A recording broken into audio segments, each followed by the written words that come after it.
2026 because Black History Month is really all about American history. And this is a big year. This is a big year for you. During my first term, I was honored to deliver unprecedented victories for Black Americans and all Americans, frankly, but Black Americans I single-handedly secured record long-term funding for. I told you the historically Black colleges and universities. I created nearly 9,000 opportunity zones with our great secretary, and also I think we have to do, as I said before, Tim Scott really came to me with that idea, and we put it into use, right, Scott? And Tim Scott, hey Tim, did you ever get that job in the administration that they promised you? Because they were gonna, you know, put a bunch of black people in the administration like they promised. Oh, they're not. Oh, you didn't know black people in administration. How about that? Historic criminal justice reform into law. We got criminal justice reform. Just so you know, for 30 years, you, more than any other group of people, has been trying to get criminal justice reform, and they couldn't do it. And a group of people came to my office, and they asked me to do it. They couldn't get it. They needed 5 conservative votes in the Senate, and conservative was 5 conservative white votes in the Senate. And of the 5, all 5 of them were totally against, and I called them up, and they were great. They were great. And one of them was Senator John Kennedy, to be honest with you. He was not in favor of it, and I spoke to him, and he was 100%. He's a great senator, a great guy, and you know that he was a tremendous help. So we got criminal justice reform done and approved, and nobody thought it could be done. And it's no wonder that in 2024 we won more African American votes than any Republican presidential candidate in history. And just over 1 year ago, we had a dead country. We were a dead country. Scott just said it. We were dead as a doornail. We had an idiot as our president. We had a man that was not a president. Number one, he didn't win the election. He was not a president. Yeah, right. He was a real beauty, wasn't he?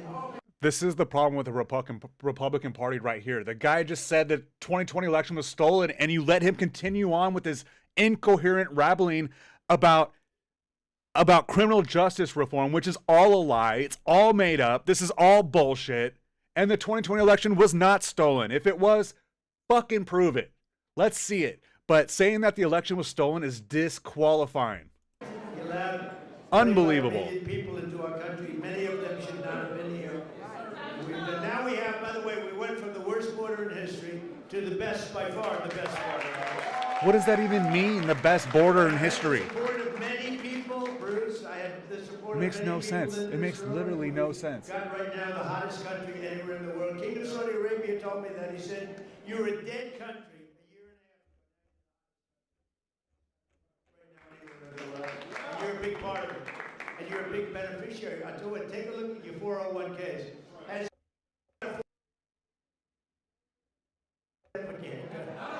Lower than it was a year ago. They're double. I mean, they are through the roof. The stock market is hit 53. He has to know that nobody cares. This month, the Dow Jones Industrial Average rose above 50,000 for the first time ever, right, Scott? First time ever. Hey, it's all good. The Dow's super high. We're talk about this. The S&P broke 7,000. So when I got elected, they said for the S&P to break 7,000 within 4 years would be a great achievement for the president, and for the Dow Jones to break 50,000 would be a great thing, but it's not possible. They were talking about it in 4 years. Scott, they said in 4 years it would not be possible to break 50,000 or 7,000 under these two very important, call them a metrics. And you know what happened? We broke it before the end of my first year. So we did something. So they said we couldn't do it in 4 years. We did it in 1 year. More Americans are working today than at any time in American history. So we have more Americans right now working than at any time. And you know, when I see this stuff, I get the fake news back there a lot of it. Thank you. Sometimes we have to be very careful because they actually know it's not pretty, Leo. We have to get Leo in the DOJ involved. But think of that, Leo, think of that. What the hell was that comment? The fake calling out the fake media. You know, that is divisive right there, just what you just did. And with don't call them out because I have to get the DOJ involved. What the hell was that? More Americans are working today than any time in history. Yeah, because we have the most people, dude. The population goes up, which means more people are working, dude. And since I took office, African American employment has increased by 182,000, the highest jobs. 182,000, nearly 500,000 black Americans have rejoined the labor force since we took office. 500,000 wages for workers have increased $1,000, $2,000, even $3,000, and even sometimes, in some cases, $5,000 a year. That's faster than inflation, so wages have gone up at a much faster clip than inflation. We took over the worst inflation in the history of our country. They say 48 years or 49 years. I said that, I said inflation under Biden went up more than at any time in the history of our country. They said, he's not right about that. It's 49 years. I said, all right, I'll accept that too. Actually, I think it sounds worse. I think for some reason, because when you say the worst ever, but when you say the worst in 49 years, I'll take that, right? The fake news got me in that one. I think I was right, by the way, but I'll accept 48 or 49 years. But for the first time in many years, 100% of all net job creation is going to American-born citizens. Think of that, 100%. And in the last administration, it was going mostly to illegal aliens that came. Are you suggesting that there's no illegals working in the United States right now? Is that what you're suggesting? Because I know nobody believes that. That's absurd. Nobody believes that. That's a lie. Many of them murderers and others. Last summer, we passed the largest working class tax cuts in the history of our country. That includes no tax on tips, no tax on overtime, no tax on social security. Yeah, whatever. Release the files, dude. Where are the files at? And why are you in it so often? Security for our great seniors. And you're going to see them. It just kicked in on January 1st. You're going to see tremendous results, and they're already seeing it. And I think we're going to have GDPs, we're going to have numbers that nobody's ever seen before. So, joining us this afternoon, and really somebody that is fantastic, Annetta Bradford. In 2019, Annetta and her husband opened an incredibly successful coffee shop in Arkansas named Hebrews 11:1. That's an interesting name. No one thinks that the no tax on tips matters. Well, it does matter. It matters a lot to Annetta. And she was able to grow her business just in a short period of time and hired more employees. And she's making a fortune. I'd like you to give some of the people in that room some of that money, Annetta. She's making it up. Annetta, come in. Arnetta, come. Where are you? Arnetta, come on up here, Arnetta.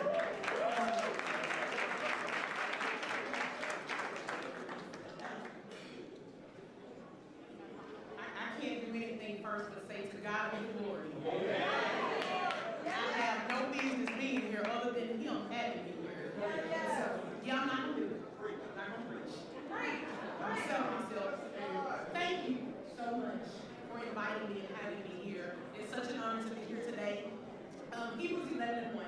People ask me all the time, why do I even open a business? Why do I even call it Hebrews 11:1? Hebrews 11:1 is my very favorite scripture. Now faith is the substance of things hoped for and the evidence of things not seen. That scripture has walked with me, has grown me from a little girl on up. Not having no longer my mother here, no longer having my father here. My husband not having his mother, his father here. We opened Hebrews 11:1 with no funding, no money, no big family investors, no business loans, didn't have great credit. It was us and faith in God. That was 7 years ago. But I ran that business with just myself and one employee. Then here comes no tax on tips. I was able to hire 7 more employees. Just what you. Not only that, I was able to open a second location on our college campus. Things are just going off simply because having now faith. And so I love the fact of that scripture. Now I say all of that as to try to stick to my little written down thing that I wrote. I don't know how to do that. But as a small business owner, I understand how critical support is. I understand that you have to have the right people that make the right policies for us as small business owners. So no tax on tips has been an extreme blessing for me and my business. Not just mine, but I know so many people across the country. I know a lot of us don't want to talk about the good part of it. We only want to share the negative, but I'm here today to tell you you've done a great thing. Thank you for just loving on us and showing us that even in small town Hope, Arkansas, and I have got to say this, I have the best governor in the world. I don't only just call Sarah my friend, I call her my sister. And so that's why I am here today to just tell you that no tax on tips has been an amazing blessing for me. President Trump has been an amazing blessing for me. And at the end of the day, Jesus has been an amazing blessing for me. I love you guys and thank you so much. And I am a youth pastor, but I will not preach on today. I love y'all. Thank you so much. What an unbelievable waste of time that was. What the fuck was that? Good Lord, man. God, this is embarrassing, dude. I missed his probably racist comment. Thank you very much, Arnetta. And we can provide opportunity for the next generation if we do not also have a thing called law and order. We need law and order. You know, Oh, yeah. Washington, D.C. is amazing. It was a crime capital. It was a horror show. A year ago, it was really dangerous, and now it's one of the safest cities anywhere in the country. And we're in Memphis, Tennessee now, where it's like a different world. In 4 months, we've made it safe. We're in Louisiana, as you know, lots of other places, and we have the lowest crime numbers that we've had in many years. We have the lowest murder numbers in 125 years since 1900.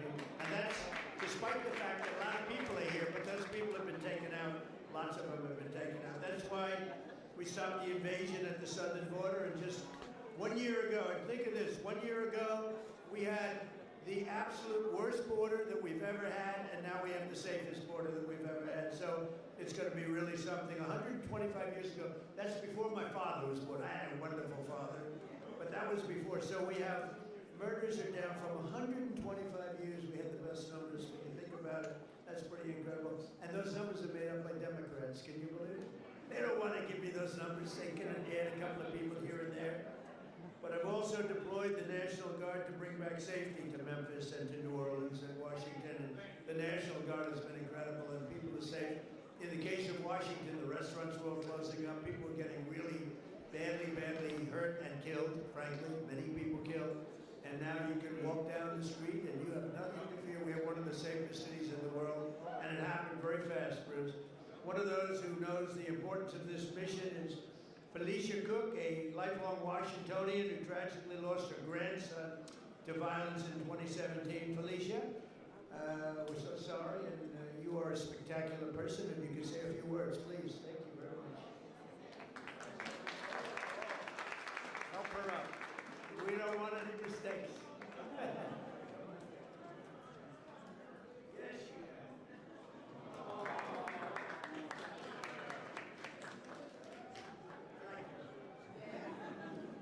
Like him too. One thing I like about him, he keeps it real, just like Grandma. I appreciate that because I can trust him. He tells exactly how he feels and what he wants. Thank God for this president. I am filled, my cup runneth over. Because he allowed his constituents, his people to come to my house to interview me to talk about the murder of my grandson. It seemed like nobody cared. I'm an advocate for murder. I marched, I rallied, I pulled out other families in the District of Columbia that had murders and did not have answers. Ooh. We marched and we rallied, and nobody heard me, Democrats. Get mad at me. Until this Republican sent his constituents, his people out there to interview me in my home. Have you ever heard of a thing? Then they invited me twice before Congress to testify for the beautiful bill that's going to change crime in the district. If you kill somebody, okay, you take a life, you do life. Just that simple. I don't. If you do a are there people not doing life for murder somewhere? What is this? We need National Guard, God, which this we is did getting years ago. He brought it on. I love him. I don't want to hear nothing you got to say about that racist stuff. And don't be looking at me on the news hating on me because I'm standing up for somebody that deserves to be stand up for. Get out the man's back. Let him do his job. He's doing the right thing. Back up off. And Grandma said it.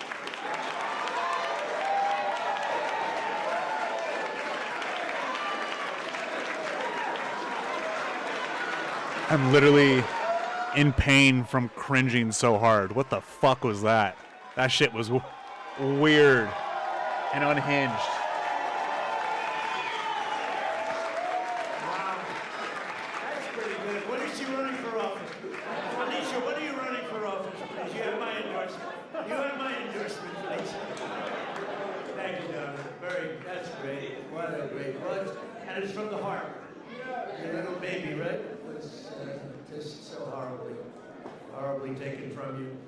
Under the Trump administration, we believe that no community should be abandoned to the scourge of violent crime, and we're saving thousands and thousands of lives in many cities. And frankly, if these radical left lunatic Democrats would come and say, please help us, please, we'd stop crimes all over the place. And we're doing it in a lot of cities. Sometimes we have to force ourselves upon them because they're so bad.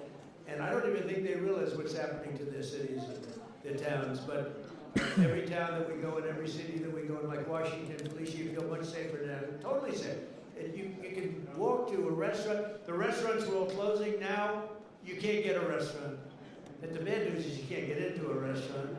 But it's a great thing to see what's happening in Washington. It's like it's a hot place, and hopefully people will be coming in record numbers.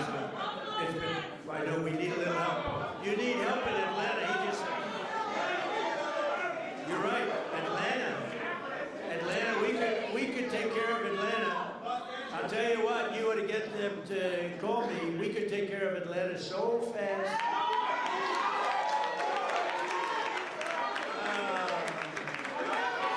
They don't want to call. They don't want to call because they don't want to admit it, and they'll never fix it themselves. Don't forget, we move people out. We don't just go in and be tough guys. We move people out. We take career criminals and we get them out. We bring them back to the country from where they came.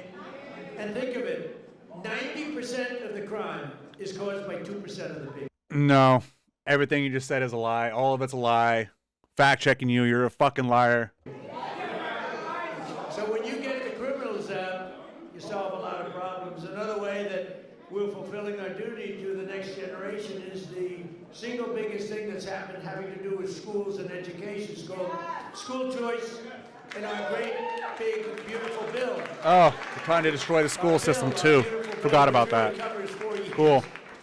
Cool. Super useful. This will help millions of Glad we're doing that. children and ensure that no child is condemned to a failing government or a horrible school. And we have a person here who's fantastic on this subject. Greta, would you please come up? Please, Greta, come on up. And her beautiful daughter.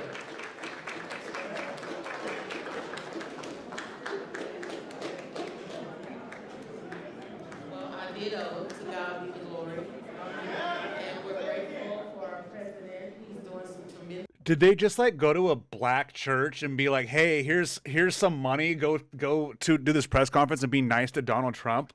Like, what? This sounds like we're in a black church right now, right? It is weird. Work, and I Classic Trump admin. Weird as fuck. want to remind those that don't know that this was prophesied.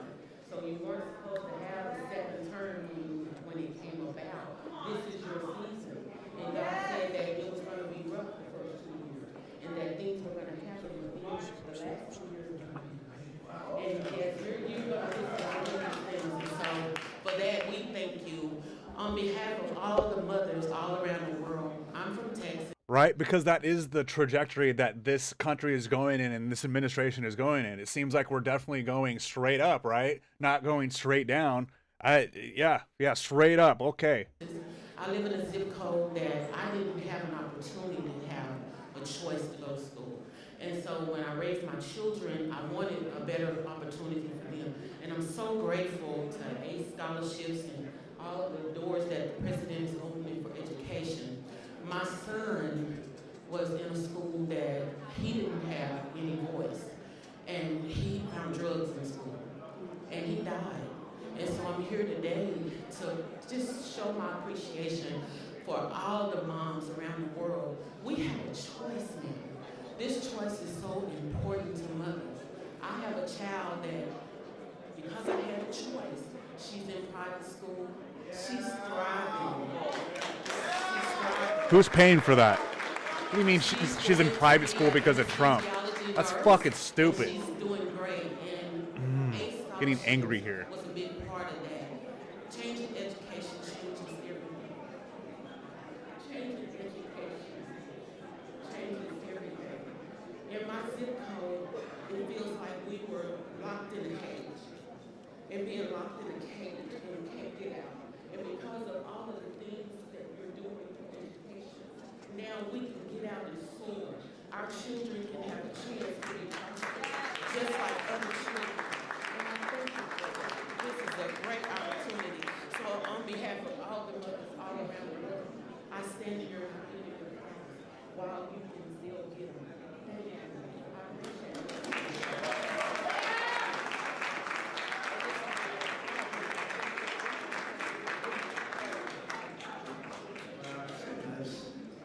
Thank you very much. Thanks, Scott. So we're calling it end, and I just want to say this is an honor to be here. We celebrate Black History Month. We honor the memory of those who came before us by continuing their legacy and fighting for an America that's really an America that's safe and strong and prosperous. We now have a country that's bigger, better, greater than ever before. I want to thank all my secretaries and all of the people that came here. Our military leaders are here. We have a lot of people that are here, and I want to thank you all. But this is a very special group of people. So happy Black History Month, happy Black History Year, and happy Black History Century. Thank you all. Thank you, Bruce. Thank you. Thank you very much, everybody.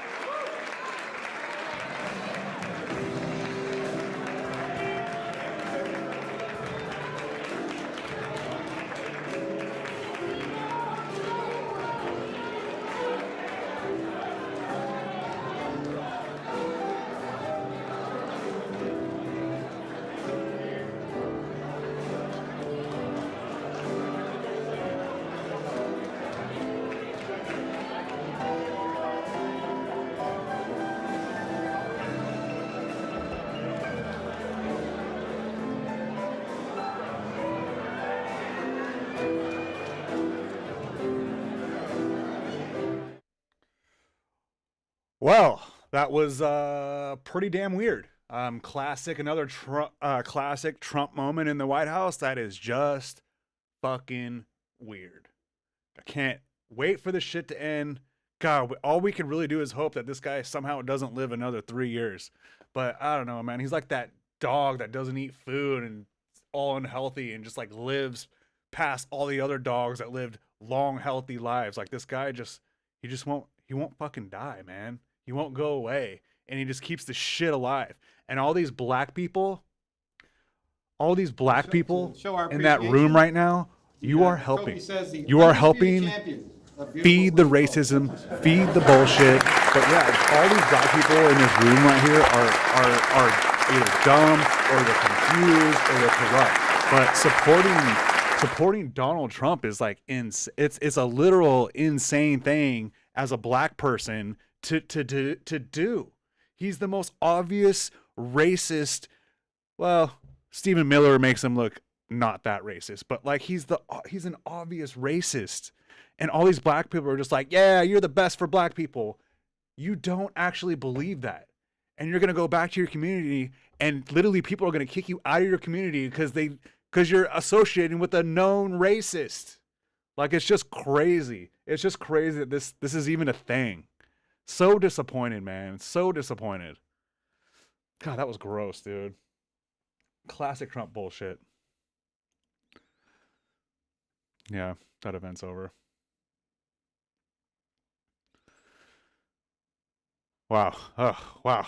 Hope I don't have to watch anything like that again. But I will, because God, this presidency is ridiculous and everybody needs to know. That's what I'm starting to learn. Like, all the things that I think are like common knowledge, I realize that people don't know these things because they're living their lives. They don't know that exactly what's going on. They're not exactly aware of how bad Trump is. So people are just out there living their lives. You know, they've been living their lives their whole lives, never had to care about politics before. Why should they have to care about it now? Well, Trump's different, man. Trump's way different.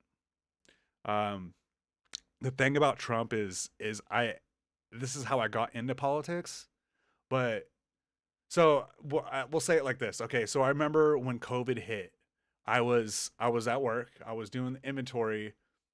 So I put on like the news, which I never would listen to the news before. I put on the news and I was like, I remember it was Gavin Newsom talking about just COVID and how we were gonna have to like shut down or whatever. So I'm listening to like Gavin Newsom speak, and it's just, politics. It's boring. It's Gavin Newsom. He's a politician. He just, just speaks facts. There's no really emotion involved. Sounds like a smart guy. Whatever.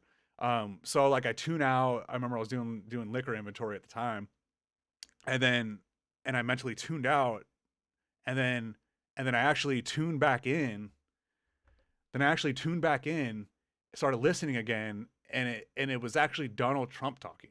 And I'm like, listen, okay, so let me back up a little bit. So I'm like listening in, and I'm just like, what the hell is this guy talking about? Like he's sounding kind of weird, and he's saying some weird shit. And then I go into the other room, I look at the screen. Sure enough, it's Donald Trump talking now. It was no longer Gavin Newsom talking, who was eloquent and making a lot of sense. It was Donald Trump just speaking some absolute nonsense.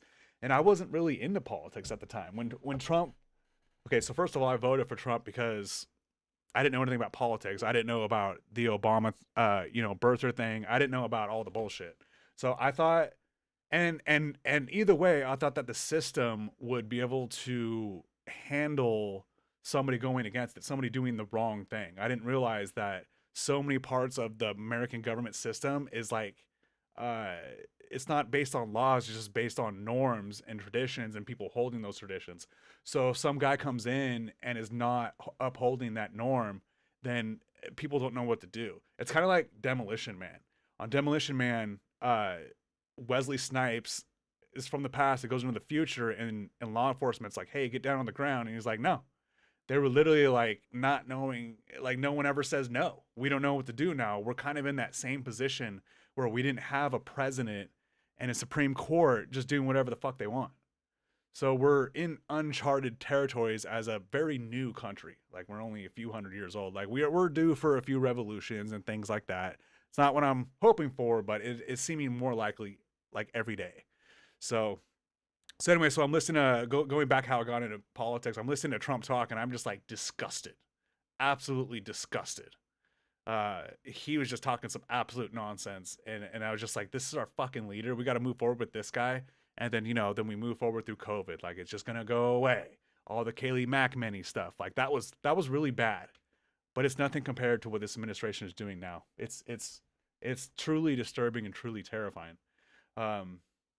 Actually, I go back to voting for Trump. I've regretted my vote within, I think it was like a month or so. It was when Trump went to Russia, and they were talking about, Russiagate or whatever, and his government and his intelligence, Trump's intelligence was telling him one thing, and then he goes and talks to Putin. Putin was like, yeah, nothing that you guys said is true. That is all a fucking lie. And he goes in front of the American press and says that, and it was just like, you trust anything that Putin says over your own intelligence? That's wild, man. So that's how the Trump administration started. And now the second one has just been absolutely off the rails. Inevitably, we have a man that lost the 2020 election and will not admit it.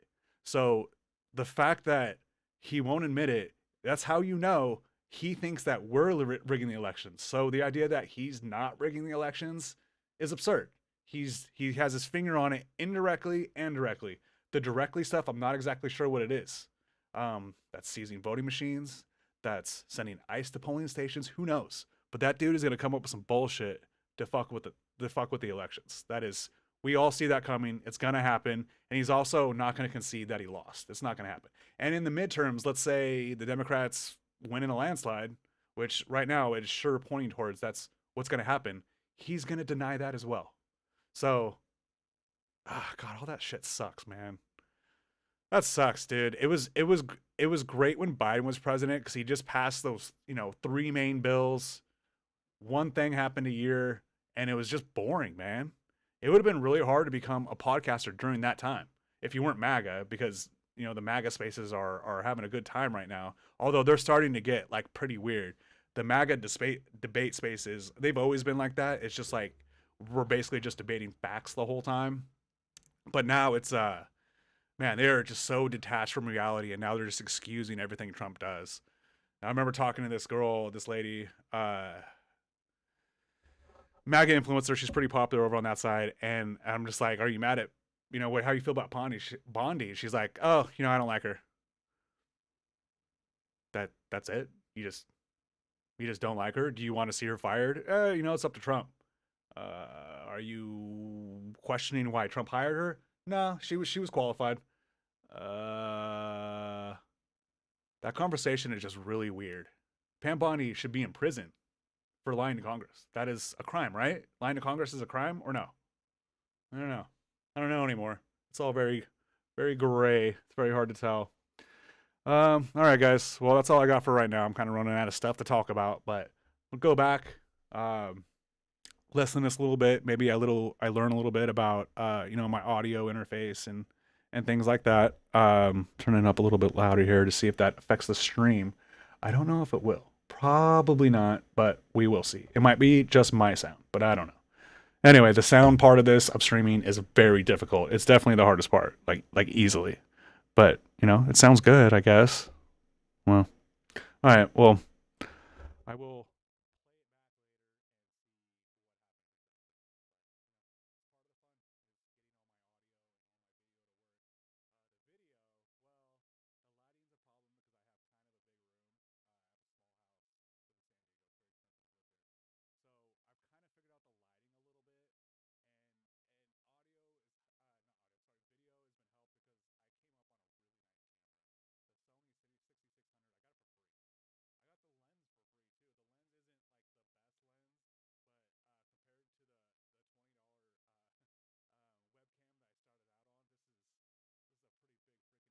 Man, pretty big improvement, so I'm stoked about it. All right, so yeah, so what was it today? I have the Sean Ryan video. It's basically Sean Ryan, who I just learned about him recently, but I've been seeing him before, where he's like one of those, he's like Jocko, he's like a military guy, and he's like super tough, like you gotta kill the pedophiles, gotta kill the criminals, gotta kill them immigrants. Like it's just this like macho conservative thing that some people are into. I have a lot of friends that are into Sean Ryan and Jocko. It's kind of like fragile, weird masculinity, but it is what it is. But either way, the conservatives are one by one starting to turn on Trump. Sean Ryan, I've been seeing him progress. I would say a few months ago, he wouldn't go as far as to say as Trump is covering up, but now he's saying that Trump is in on the cover up, which Trump is clearly in on the cover up. Well, in on the cover up. He's in on the cover up. He's in on the whole thing. He was banging kids in the 80s, probably going all the way back to the 80s. And if I'm being honest, he's probably banging kids now. Let's be fucking real. The guy is a creep. When it comes to women, he's like one of the creepiest guys you've ever seen on camera when it comes to women is Donald Trump. He is creepy, dude. His wife, Melania, there's no way he's banging Melania. Absolutely not. It's all just so weird, man. It's crazy. All right, guys. So I'm going to wrap up this stream and probably be seeing you guys somewhere else. Catch you later.